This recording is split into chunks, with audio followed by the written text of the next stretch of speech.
Padre Pio's predictions and prophecies. He wrote a book of them. What awaits humanity in the second half of the 21st century? The famous book of terrifying prophecies made by Padre Pio is becoming more and more relevant. Now, I received a few comments. They're saying that I'm fear-mongering. I'm not fear-mongering. I'm just bringing the information to you that it's out there. Obviously, Padre Pio is a saint in the Catholic Church, and he was a miraculous saint, but he wrote these revelations for us. And prophecy can change depending on how people convert and how they change their lifestyle, as we even have the evidence of this happening with the prophet Jonah of the Old Testament, when he was sent by God to the city of Nineveh and told them God's prediction, God's plan, and they all repented, fasted, even their animals fasted for 3 days, and God relented his punishment on them. So prophecy can change depending on how the population of the area changes. Now, the rapid development of political events in the world makes us think more and more about the future, trying to understand complex, frightening problems.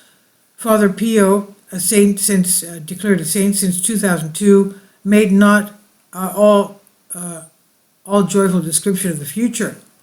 On May 25th, 1887, a unique person, Padre Pio, was born into the pious family. From infancy, he was instilled with love of God and taught what the Lord taught. Naturally, he decided to connect his life with worship. In 1918, the first miracle happened. Stigmata appeared in his hands and feet, just like those of Jesus Christ. His church colleagues examined Pio and decided that he used special ointments to fool everyone and present it as a miracle.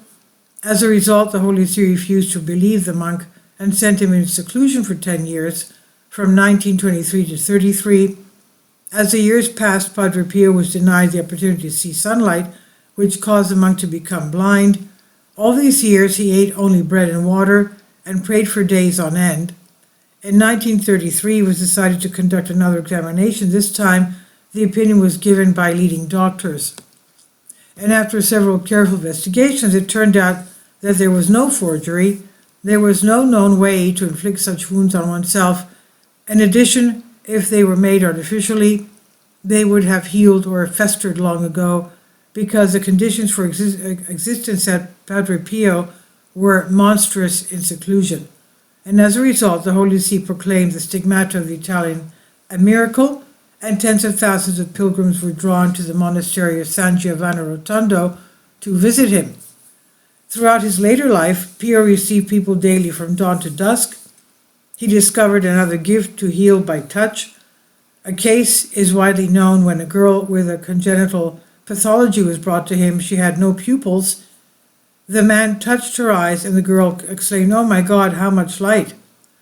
Another well-known healing is a case when a child who had been injured during the war was brought to the padre. A shrapnel wound pierced the spinal cord and crushed the spine so that the poor child could not move a single finger on his own, and the boy could not speak. One touch was enough for him to return to normal life. In gratitude, he became one of Padre Pio's students. But not only these miraculous healings made the priest popular throughout the world. He said, "I cannot help the whole world. My age is too short. The best thing I can do for people is to leave behind a record of what I see." In 1968, the Italian died. The Catholic Church recognized him as a saint and canonized him. Padre Pio left a book of predictions as a legacy for future generations, along with a letter in which he described the need to admonish people before the beginning of the era of Sodom and Gomorrah, which is coming in the future along with the coming of the Antichrist. Padre Pio saw a future he never wanted to be in, where even the church will take the side of evil, and this is how he saw the future of Europe.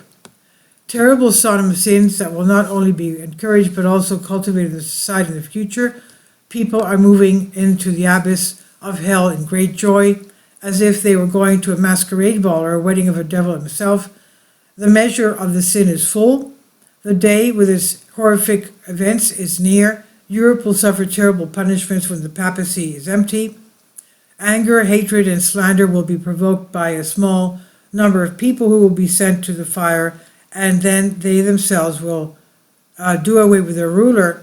There will be a big war in the east and west, which will destroy many people. People will stare powerlessly at all this for years and 5 months, 4 years and 5 months. Then famine and plague will take more victims than war. Pay attention to the number 4 years and 5 months. This is the second known accurate prediction of Pio, where numbers are mentioned. The first concerns the 3 days of tribulation. Clear prophecies came to the priest more than once. He saw the events accompanied this time many times and therefore accurately pointed out the gap. Does this mean that the world unrest described in the period of the Third World War will end 4 years and 5 months after the start of the first conflict? Time will tell. And here is the outcome of events.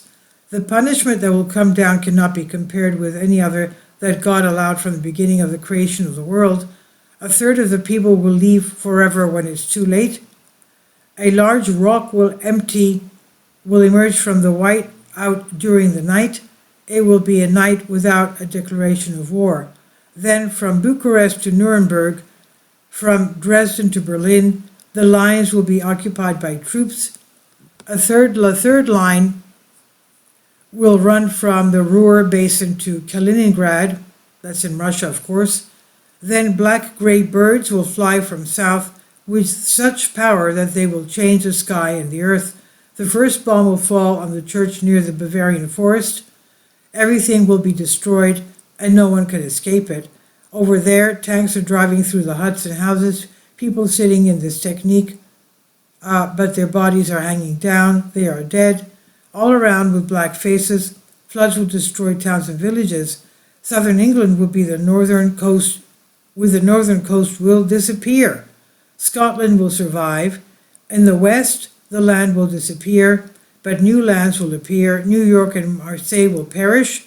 Paris will be 2/3 destroyed. Dresden, Augsburg, Vienna will be retained. Augsburg and the country south of the Danube will not feel the consequence of the war.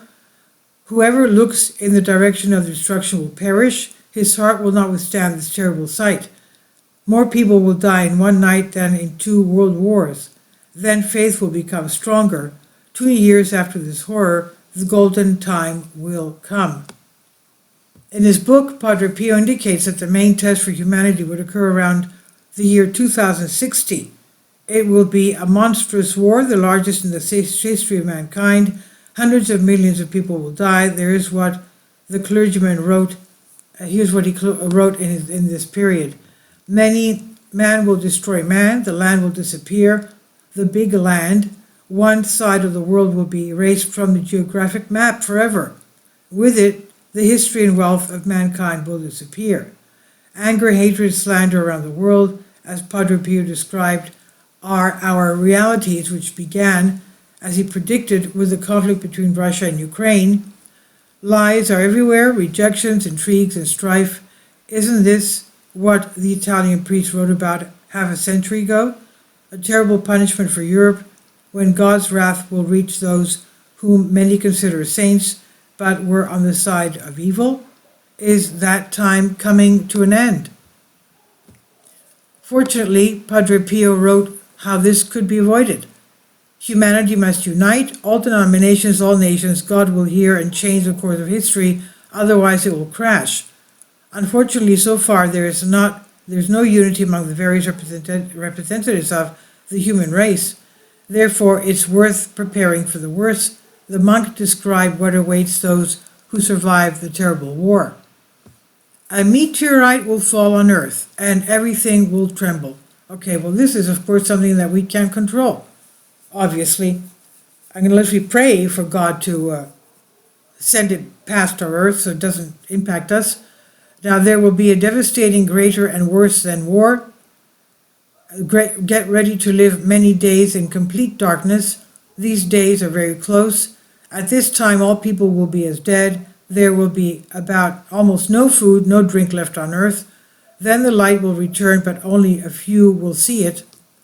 Unfortunately, it seems that the 21st century promises incredibly difficult trials for humanity. One could attribute everything to someone's delusional perception for his own peace of mind, but surprisingly, his predictions echo those left by Nostradamus, Paracelsus, Casey, and the famous Baba Vanga. All of them claimed that destructive events on Earth will begin in the second half of the 21st century, and the war will be only the beginning. Then a series of destructive cataclysms and diseases will follow. Paracelsus and Casey left predictions about 2070, almost word for word.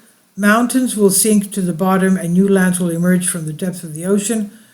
Where there was a desert, meadows will flourish. Where there were forests, scorched earth will remain. Cities will be wiped out, and those people who survive all the disasters will not know if they were lucky or if this is another curse. And Padre Pio writes about similar events: a strange accident or a tragic statement. Today, there is a feeling that humanity is going downhill and is inevitably moving towards its own destruction. But after all, people already experienced this during the years of the Cold War, wherein every day the townsfolk woke up in anticipation of a hail of nuclear bombs. Maybe the predictors saw not ours, but a parallel reality, or was there an error in reading the information after all? It's unknown, although there is only one way to find out. To live until 2060, perhaps these events could unfold in the nearest future, months or even weeks. As for Padre Pio, he was a very unique person. His commitment to faith was reflected in his whole life. He was practically sentenced to death but survived 10 years of seclusion, sacrificing his eyesight. In exchange for this, several gifts were revealed to him: foresight, healing, and other less significant ones. So paradoxically, having lost his sight, the Padre saw much more than ordinary people. Please leave your comments, and thank you for your support. This is on Soul Ask. Please support my Patreon account. The daily posts are 5 videos daily, and they are totally different from what I have on my YouTube channel.